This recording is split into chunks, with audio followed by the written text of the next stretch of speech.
The following is a public preview of the New Models podcast. For our complete library, visit patreon.com/newmodels or newmodels.substack.com.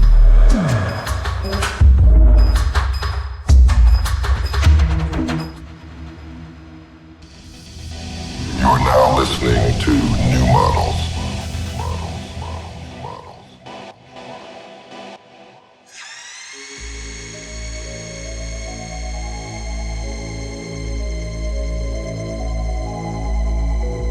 Welcome to New Models. This episode is a kind of U.S. inauguration debrief and administration orientation with two guests, journalist James Pogue and energy specialist Ellie Holbrook. James has been covering the new right since the mid-teens, following it all the way into the White House. Ellie is a liquid natural gas trade specialist. Both were in D.C. last week for the inauguration. Between the LA fires and the new U.S. presidential administration, we are clearly in a very different place than we were last year.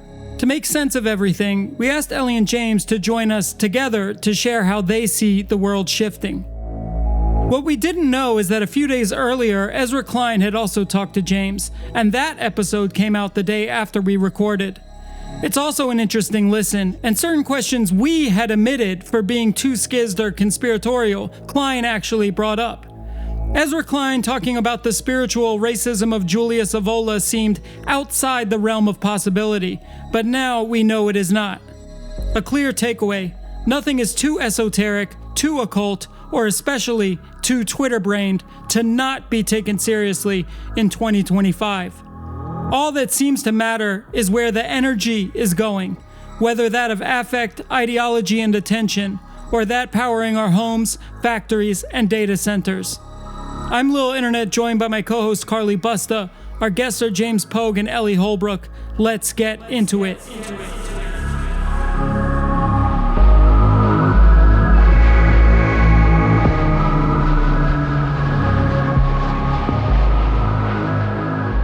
Okay, well, welcome to the New Models podcast. We are joined today by James Pogue for the third time. We are so lucky. And Ellie Holbrook, who is an energy specialist and friend of the pod, and who is actually the reason why we are talking this time, because Ellie texted, hey, I'm going to be in DC.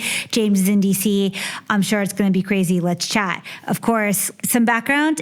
Ellie and James were both in D.C. last week for the inauguration, but moreover, both have unique understandings of how power works in 2025. Is that a pun? How power works and...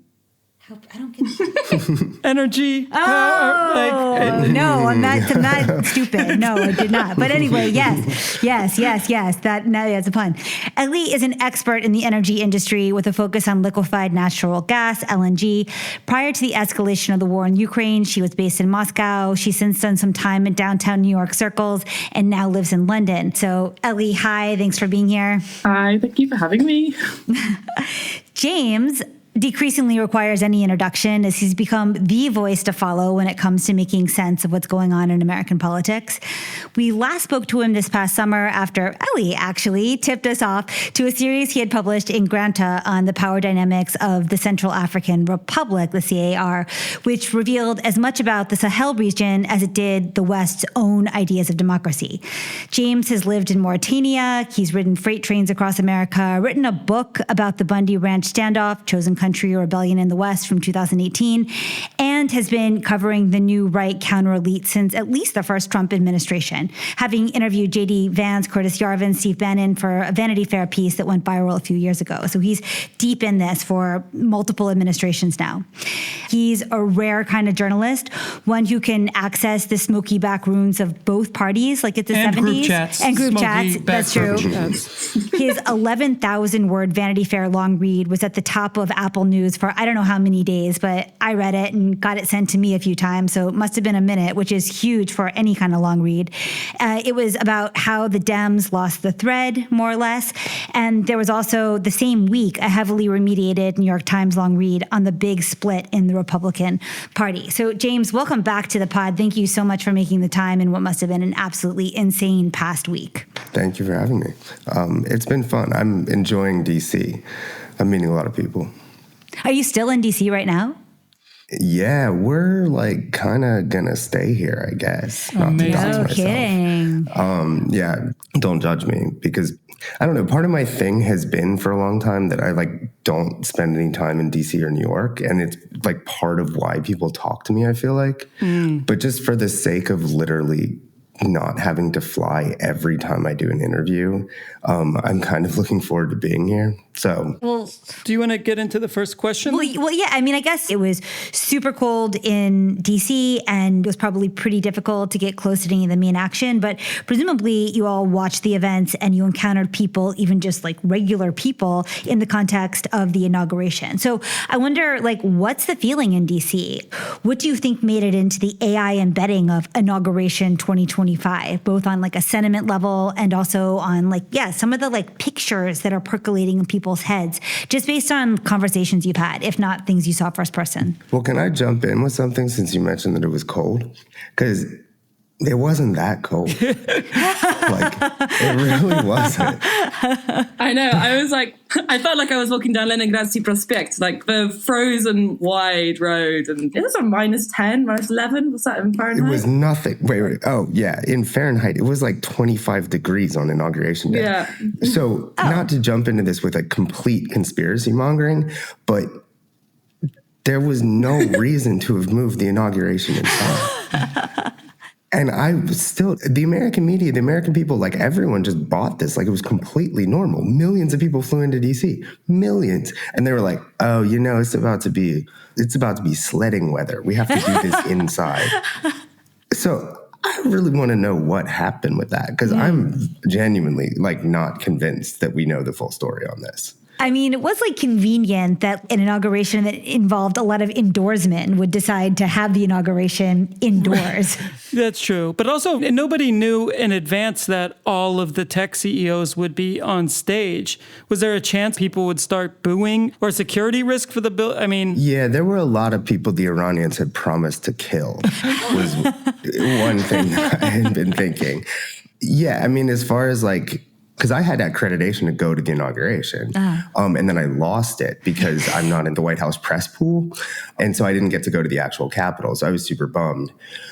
But in terms of like what that seating chart was, like my understanding is a lot of stuff was happening on the complete fly. People were like sending emails at the last minute, like, okay, do I get to go? Who gets to go? What's going on? Like, what's going on with the seating chart? And then you have these like stunning images of like, the tech oligarchs, like all lined up, like, and it made for, other people might disagree with me, but it made for this kind of image that became the defining one of the inauguration, which was the tech CEOs lined up in front.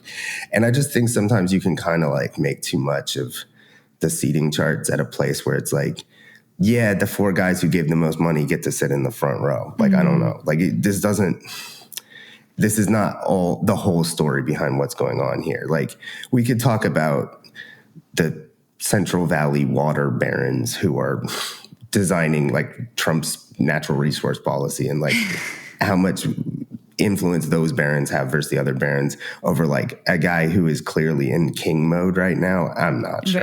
Right. People can go a little far with this, but Ellie, you may disagree with me on this. No, I did. I think it's very much also, I guess, a visual representation of what the establishment how it wants to be received by the wider world as those guys. I didn't see any CEOs of Exxon or Chevron or the traditional potential, characters. But like, are the tech guys kind of a proxy for talking about energy? Because obviously they're going to need to consume like a lot of it. Did that like send ripples through the conversations that you were having with colleagues at all? Like, yeah, no, definitely. I think that the build up of data centers and then AI generation demand, and that's going to be a massively important part of how the US energy system is going to shake out in the next few years. Prices of gas are very, very low, domestically speaking, in the US. And that's definitely something which has been noticed by the Trump administration now, because I guess previously that growth was supposed to come from alternative means, renewables or nuclear power plants. You know, a couple of firms have been buying up old nuclear power plants and planning new microsites as well. So the number of options hasn't really changed, but the priorities have been shifted back towards like the fossil fuels purely because of the access.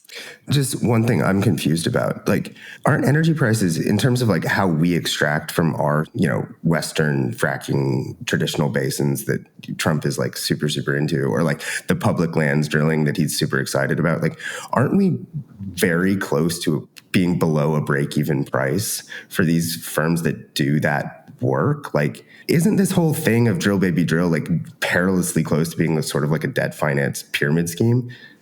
I completely agree. I think there's an idea. You look at Henry Hub, which is the natural gas price for the baseline, well, the most liquid price in the US, that's very low. It doesn't change that much. But if you look at all the other costs which come into actually the production of oil and gas, there is the actual infrastructure. And obviously, due to inflation, the infrastructure required, like the actual well infrastructure, that's really expensive. Then, you know, there's short of manpower as well. So there's all these additional costs which add on. I mean, you can say there's a gas price, but oil got a lot more tighter under their belt since the inflation has been a lot more of a pressing issue.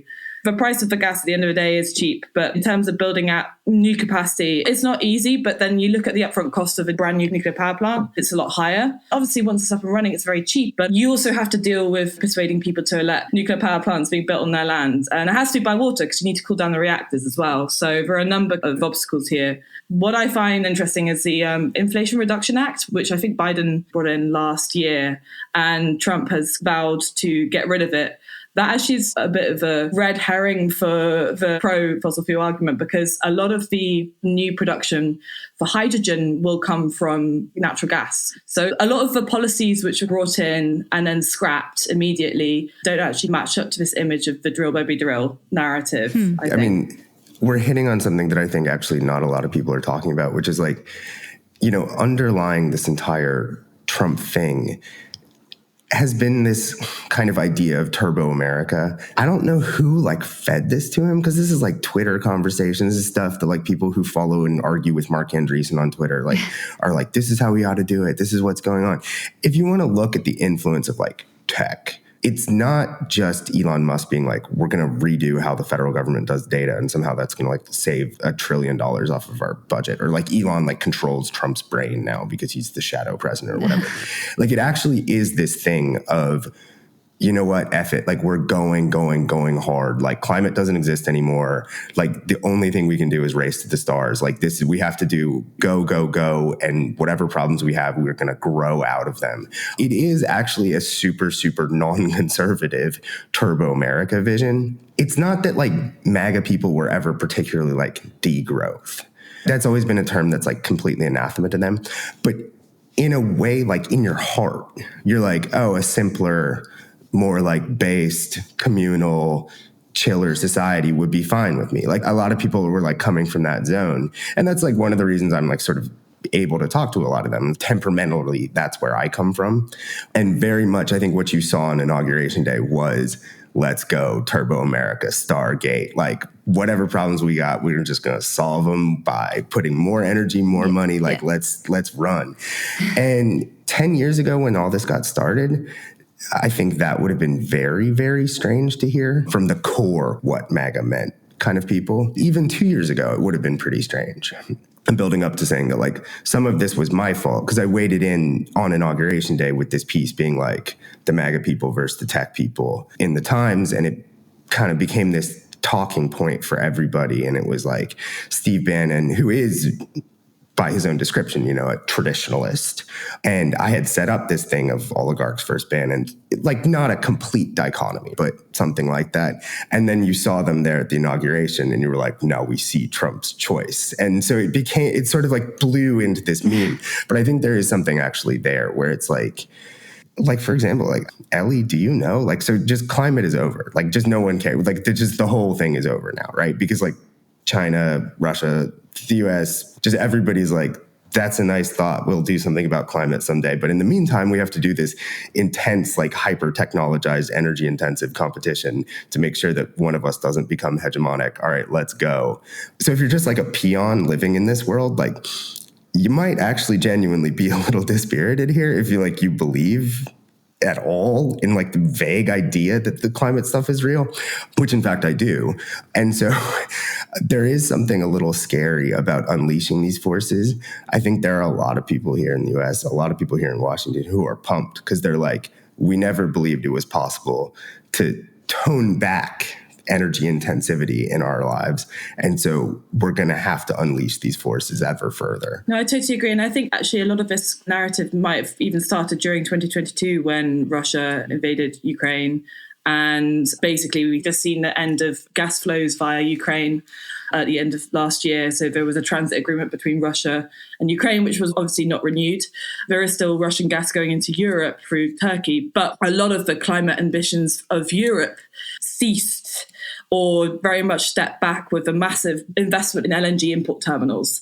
And if you look at the end-to-end emissions of a cargo loaded at the US Gulf Coast, including all the shipping, it's a lot higher than the pipeline gas via Russia. I'm not saying that that's a good thing or a reason why Russian gas should return to Europe, but the high prices that we saw a couple of years ago didn't actually do too much to invigorate or help, from my perspective, this is my opinion, to help with go for renewables, which obviously are cheaper. But basically it was like, well, we just need more gas because that's something we already know and it's an emergency. We need to security of supply versus the environmental goals. And I think that's the thing, the security of supply versus the climate question. And that was very much brought about during 2022. Well, and for people who don't follow this stuff, which I applaud you, it's healthier for your brain. But arguably it led to an ever greater vassalization of Europe by the United States because we are still an energy superpower and they lost access to another energy superpower. And there's not that many energy superpowers out there. And so we're like, hey, well, you can wait for our, correct me if I'm wrong, but pretty expensive boat-borne LNG to get to your terminals instead of getting this cheap Russian gas. And so it made Europe suddenly quite dependent on the United States in a new way. I hate to go into this because as you guys know, I sometimes talk to European officials, sort of back channel just to be like, hey, maybe don't hate everybody on either side. And so I had one of these conversations with somebody in Europe recently, and I just started the conversation by being like, so, okay, right now, given the goals that you have outlined, how much of a vassal state do you consider yourself? And the dude was like, well, I really hope that you bring us along to Mars. It wasn't even really a joke. And it was actually a very, very cool conversation and very, very smart willingness to think through where America was and none of this sort of Trump alarmism. It was actually a very good conversation. But in terms of that very specific question, they don't even really pretend, right? Because you can't now. And I just completely agree. 2022 changed everything because it unleashed this whole, we got to go turbo now because now it's war. And what? Okay, you want to save the whales? Well, guess what? If you save the whales, then Russia, Putin's going to be at Paris's doorstep. All right, so this is our choice. And I would argue that to some degree this remained a false choice, but in the eyes of policymakers, it didn't really matter. And so I think what we're looking at, on January 20th, 2025, we did see an unleashing of a new era of almost valueless geostrategic competition and turbo racing technology. This kind of race to, if not the stars, then to a point of technological dominance that either us or China or some grouping of different alliances can form in order to establish a new power dynamic. That is very explicitly what is happening. That's what you saw. That was the seeding chart. That's what they're telling us. A question for you, James, around Chinese tariffs. Did you talk to many people about US foreign policy and these tariff threats that are being made at the moment? I mean, they're going to happen. So far, if they say stuff is going to happen, we have seen that it's going to happen. That's the real difference between this and 2016. Pretty much everything they said they were going to do that you thought, oh, no, I don't know about that. ICE raids in Chicago on day 3, pulling all the protection for Trump's enemies. They're going to do this stuff. And I'm sort of like a globalization skeptic, and I'm a person who's pretty willing to consider tariffs as a tool in the international economy. And I actually just think that there's a constituency within the Trump crew in terms of shutting down legal immigration and applying tariffs, where they're actually willing to say, like, yeah, stuff's going to get more expensive, suck it up, because we have to restructure our economy and we have to use these tools to do that.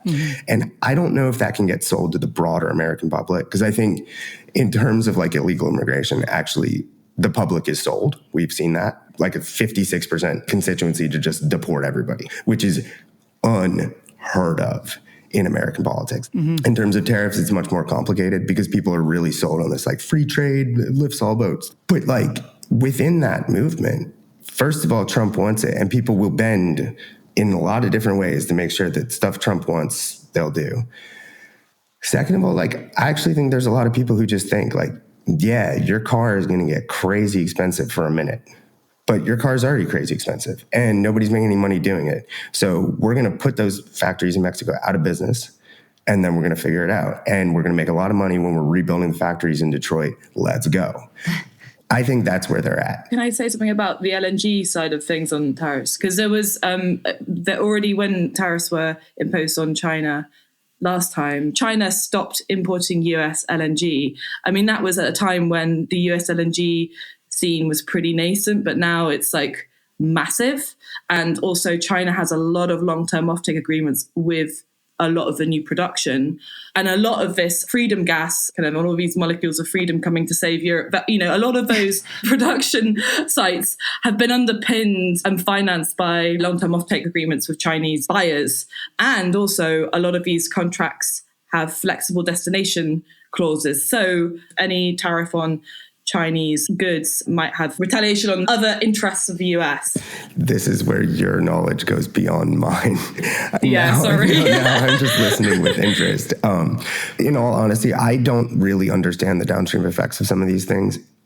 I'm also a bit insouciant about it. Like, for example, as we're speaking, you guys all probably, because we're all unhealthily following all of this stuff like sports, I can barely even watch football anymore. Honestly, I tried to watch, it was the conference championships last night. I'm an American. I watch football. And we're having a beef between Gustavo Petro and Donald Trump. And I'm like, this is way more interesting. I'm going to read this on Twitter. I'm sorry. Like, what? Like, and so I'm like reading. I'm like, wait, hold on. So I'm getting at Eduardo Galeano and being like, well, he pulled that quote from this, to fill people in who are maybe not completely brain diseased by being in these centers of discourse.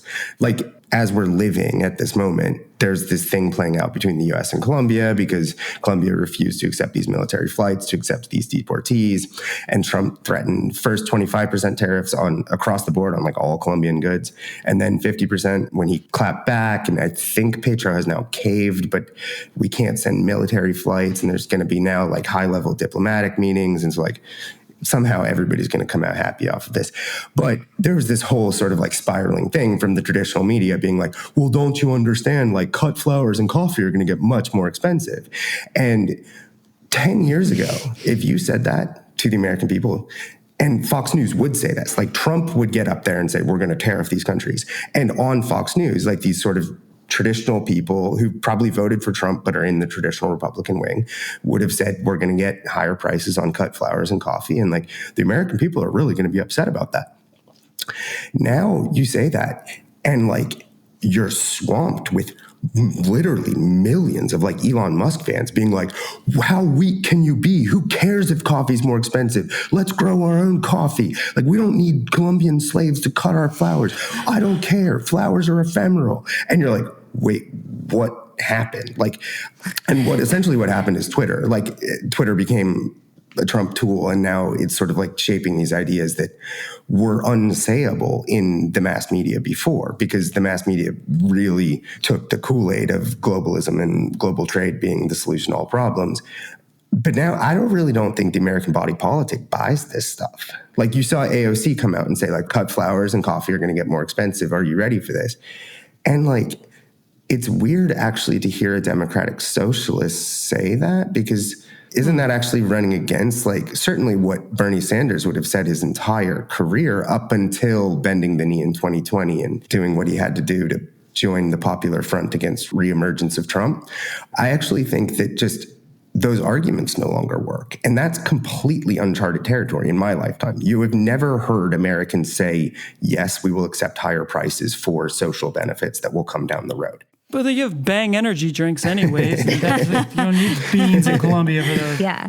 I want to ask like one little question, just because it's so interesting hearing Ellie and James, you talk about like a lot of this international trade policy and also just like, consensus and the like American general body, like the body politic of America. But like, how is consensus happening now? I mean, Twitter, only a small proportion of people are actually active on Twitter. We know that Davos has been just a puppet show for some time. Like, is it just backroom deals? Like, where are leaders of major countries actually like, I mean, yes, there's like the official delegation that goes and does the handshake, but like, where is consensus built both in the highest rungs of power and also like among the people? Like, in your perception, what does that circulation system look like? I mean, this is not even a criticism of them. Like, leave aside the policy, leave aside whatever. Like, this is just how it feels like it's working to me. Two big gangs of people who've been having a fist fight for a long time. This time, the Trump people showed up with sticks, and the other people still have fists. And I think actually like the narrative that you're getting in the Washington Post is like fairly descriptive, where it's like they're using these Trumpian phrases about how they're going to do this stuff, where it's like, we're going to flood the zone, shock and awe. We're going to hit them so fast, they're not going to know what to respond to. Hakeem Jeffries is saying, the Democratic leader in the House of Representatives, is saying out in public, we can't fight all this stuff because if we do, we're going to look like we're shrieking. And they learned in 2016, over the course of this entire era of our lives that now Trump has come to define, they learned that if it looks like they're shrieking about every little thing, it starts to turn people off and it starts to cost them legitimacy. And so they're just fighting with tools that just don't work that well. And like their media do not have a ton of, their media of whom I am a representative, doesn't have that big of a reach, doesn't have that much credibility. And so how do you even fight it? How do you mobilize people? I think the question is the media structure. So is it like through Joe Rogan and podcasts? Like, does it trickle DM down groups? to normies from people on Twitter? Yeah, like every family has a Twitter guy who's like pilling them. Do you have a sense of just like how the communication is actually flowing? Like it's really just like, what do the pipes look like?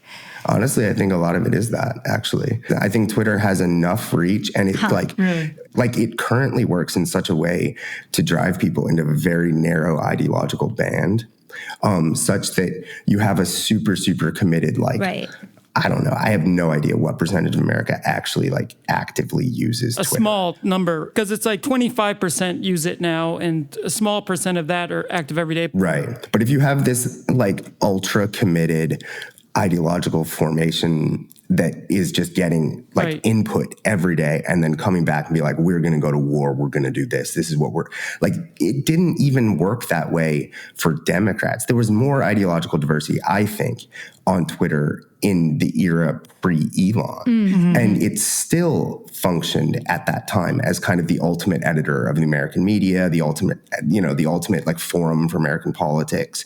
It still worked that way. And it wasn't even directed by an ally of the president with the explicit object of serving his aims. Yeah.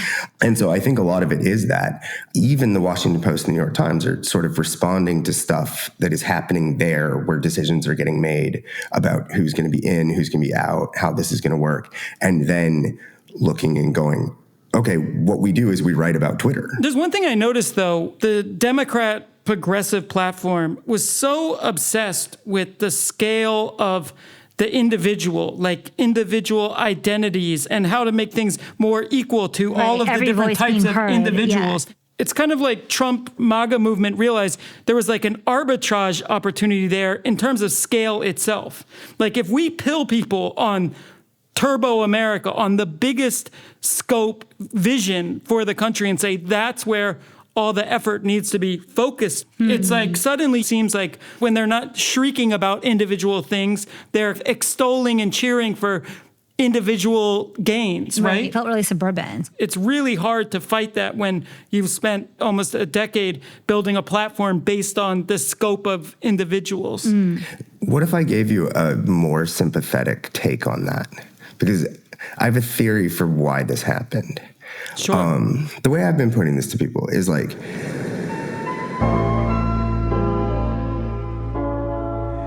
If you're hearing this message, you've completed the first step towards becoming a New Models member. To continue, visit patreon.com/newmodels or newmodels.substack.com. A complete library containing hundreds of rare New Models episodes awaits.